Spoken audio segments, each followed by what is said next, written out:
Hi, people. So this is kind of a follow-up to yesterday's video on Maddie Budd, the 21-year-old former medical student who notoriously threw what she claimed was human feces over a memorial to Captain Tom Moore um, in Derbyshire. Now, as you can imagine, this incited a lot of anger online. She was arrested. Um, Apparently, at another event in Westminster, there was this group just stopped private planes. Apparently, was conducting an event there, and she was arrested. One report said by 18 officers. Now, I think that's probably somewhat misconstrued, but it could be that they were there for the other protesters. I doubt 18 officers would be arresting one person. It may be though that it was for her own safety. I say that because, firstly, this particular incident, I mean, these groups always manage to anger the public, but this particular incident has definitely um, bothered people a lot. Um, the way I would look at that is, her apologists will say, "Well, it's just a metal memorial. It doesn't mean anything," because they would claim that the symbolism of her act was what mattered because she railed about funding to the NHS and so on, and she claimed that she was doing it almost as bizarrely, perversely as some sort of homage to Captain Tom, which was just nonsensical, i.e., because, well, she was railing against the NHS. I don't know what her main thing was, whether it was private jets or the NHS and what connection that has. More often than not, there's crossover with dogmatic ideology where they home in on one thing, but then other things will come into it. But anyway, um, she's been arrested. No more details on that. I hope she's charged with vandalism or desecration or a public order offence or something like that. Her own father, as reported in the Daily Mail, has said he was shocked and yeah, he was shocked by it, disgusted by it. Apparently he's an award-winning plumber. It sounds like there's some estrangement going on there because he said this is her own father has said that she's become more radicalized since she ceased to be a student. And that seems quite plausible. I honestly think these groups are quite dangerous. Now, what I mean by that is they're not dangerous in the sense that Islamist groups are. They're not going to get young people to strap on suicide vests. But they're dangerous in the sense of brainwashing. Because if you listen to, I mean, she is an example. She's talking about the genocide of humanity. The genocide has a very specific meaning. It means the specific wiping out of a particular group of people. So when she's talking about the genocide of humanity, that's, if we read into that hyperbole, that's saying that all 8 billion of us are going to be wiped out. And if you listen to the sort of narrative that these people come out with, it goes well, well beyond we need to look after the planet, we need to um, come out with green policies. They are a doomsday cult. I genuinely believe groups like Extinction Rebellion, Insulate Britain, and so on, well, they're all offshoots. I think Extinction Rebellion's a parent company, but the parent company, that was definitely most misspoken. The parent group, but they're all offshoots of Extinction Rebellion. So you have Insulate Britain, Animal Rebellion, Just Stop Oil. They're all interconnected, and it may actually be a tactic that they're using to try and evade scrutiny by having actually these splinter groups. I'd love to see a sort of investigative journalism. I can't do it myself now that I've made these videos, but I'd love to see some sort of investigative journalism where someone infiltrates them and, implies that they're an activist and sees what really goes on there. I'd like to see not so much the public side of things like them demonstrating with the police and members of the public. But they must have meetings about this. They must, the groups, some of them are open, some of them are closed. The organizers must get together and say, okay, today we're going to do Westminster Bridge. We're going to vandalize this building because they are X, Y, and Z. There must be some degree of planning going on. This stuff is not just spontaneous. So I think it would be interesting to see what's going on in those meetings, and what the logic is. One thing that is very obvious is there is a complete and utter failure of any level of introspection.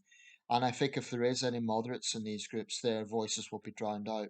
In point of fact, I knew some activists with Extinction Rebellion, um, former neighbours of mine, and they asked me to get involved. Of course, I rejected it, and I told them the reasons why.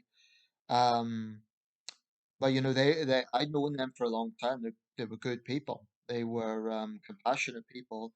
They'd done a lot of good work, helping refugees and so on. And I knew them.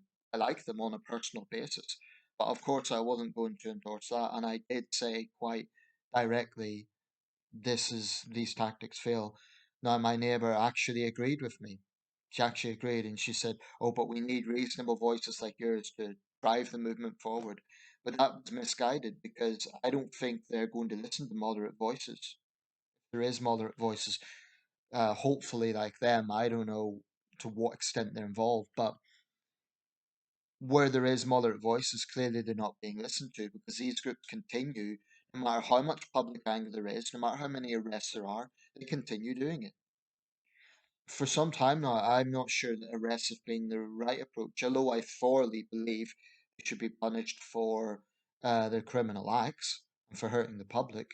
The thing is, this isn't just like some drunk yob right in a city centre vandalising a post box, who would maybe do community service or something. Um, these are people who are political, and they, like all political activists, they're absolutely, absolutely convinced that their dogma is correct. They're convinced about it. So I remember actually during the Glasgow Climate Summit last year, they were actually disappointed that they weren't arrested because what they were hoping would happen would be that there'd be mass arrests during this huge event, the biggest ever security operation in Scotland. They were hoping there would be mass arrests to kind of embarrass the government, but it never happened. I don't think there were even any arrests in that event because security perimeter around the Glasgow Conference Centre was, I think it was the Scottish Exhibition Centre, was such that they couldn't get close to there. You had Greta Thunberg ranting outside in her usual way, but that was it. There wasn't actually any major incidents around that event, ironically, given all their hyperbole. So they were disappointed. I think they wanted the world press to see them being dragged away and showing what an awful police state we were, but we're not. So it didn't happen. Um, Having said that, I do think that there has been a mistake from the British Transport Police because very early on in these situations, well, with Insulate Britain last year, they kind of broke out in early 2021. They were very slow to act, and when they did act, it was kind of pathetic. You literally had police superintendents negotiating with them, asking if they were comfortable, asking if they wanted a cup of tea. Meanwhile, the motorists were had to hold back. They had to sit there for goodness knows how long and just put up with it. And it understandably made people irate. I think it angered a lot of people when that police chief, she was literally going up and down, laughing with them at one point, asking them if they wanted uh, pay. That's insane. Yeah, the police did get more um, involved in actual policing later on, but there were a few incidents where they were nowhere to be seen. So I don't think the police have handled this very well. I think they've been too passive. Even apparently in Sweden, even in liberal Sweden, the police there take a more hardline approach to this sort of protest. If someone goes out in a motorway, they're dragged off. Even the Swedish police are not. So I think that's part of the problem because it's galvanized them. It's made them complacent. But like I say, they enjoy being arrested. So maybe we need to look at other practical measures. I think they're being funded by someone. Um, when you get people like Roger Hallam, I think definitely. I don't know what sort of legal remit the government would have. I don't know. Maybe I'm being naive. Maybe there's limitations on what the government can actually do in this regard. But I honestly think their funds should be frozen. A lot of them tend to be retirees, you know, and I find that particularly despicable because these often it's been said, oh, they're a bunch of unemployed people. That is not true, actually. Some of them are retired doctors. Some of them are elderly clergy. You know, these are not people. This is very Middle England, right?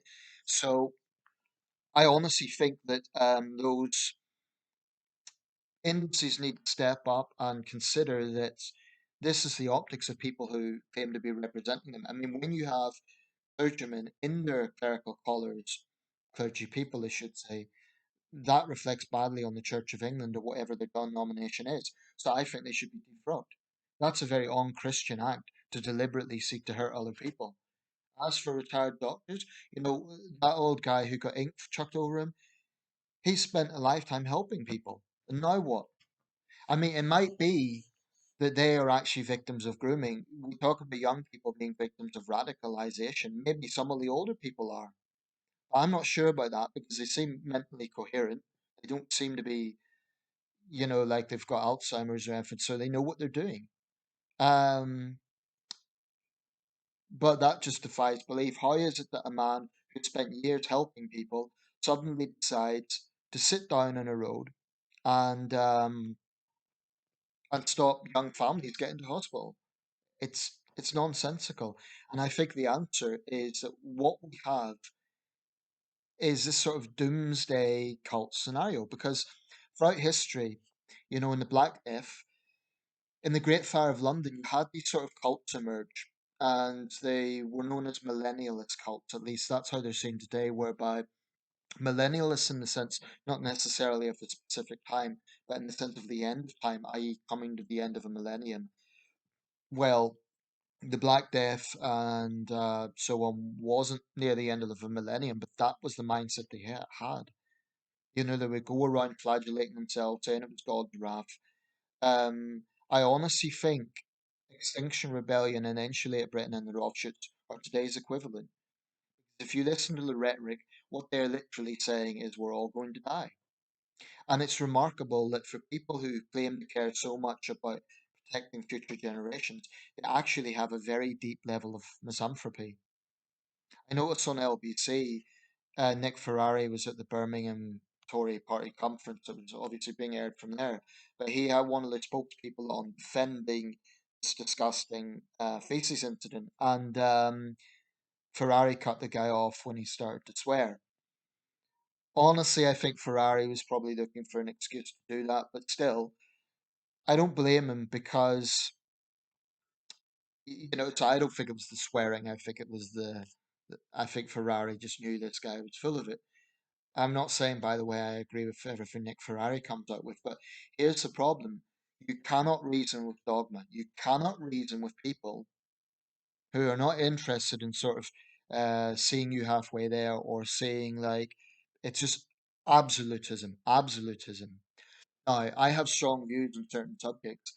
I've long pontificated, opinionated around crime and justice. I feel very strongly about that. I feel our justice system is too soft. I feel judges are unaccountable. Yeah, there's times it really angers me. Something bad. I mean, I think it's a very serious problem. But you know, I've always tried to be responsible in how I've went about that. What have I done? I've written to ministers. I have made videos. I've written to the sentencing council. Has much changed? No, but I know on the issue of how we protest, I know that if I was to go to a court of law with a loudspeaker, it wouldn't help anyone because all I would be doing is interrupting legal proceedings. All I would be doing, you know, there could be someone who's a victim of crime and they're trying to get justice, and then I'm outside with a loudspeaker saying we demand judges are elected. I I think there's a lot of things that need to change, but I understand that there are ways that you do things. I think we have a society where you can express anger and people should be allowed to express anger. So I've never said that these eco activists cannot be angry, right? They think the government doesn't listen. They think that nothing is changing. Okay, let them express their anger. Um, but these methods that they're adopting have utterly failed. And they claim that they have no choice because the government doesn't listen. But they're not listening. They're not listening to the wider public.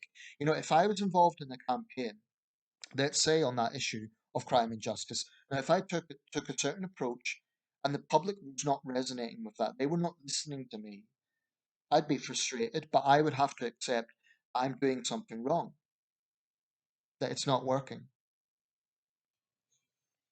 So anyway, what I'm driving at is I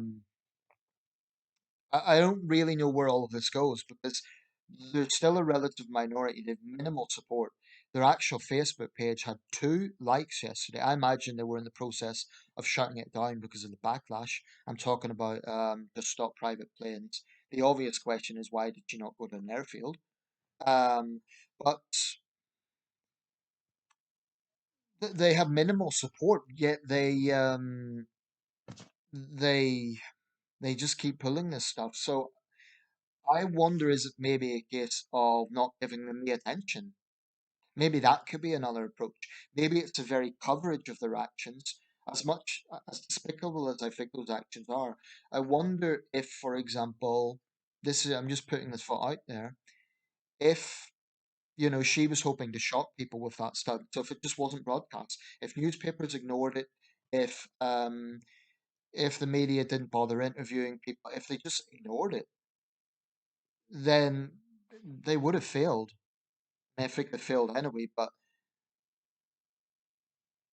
extremists want attention, and I do think they're extremists.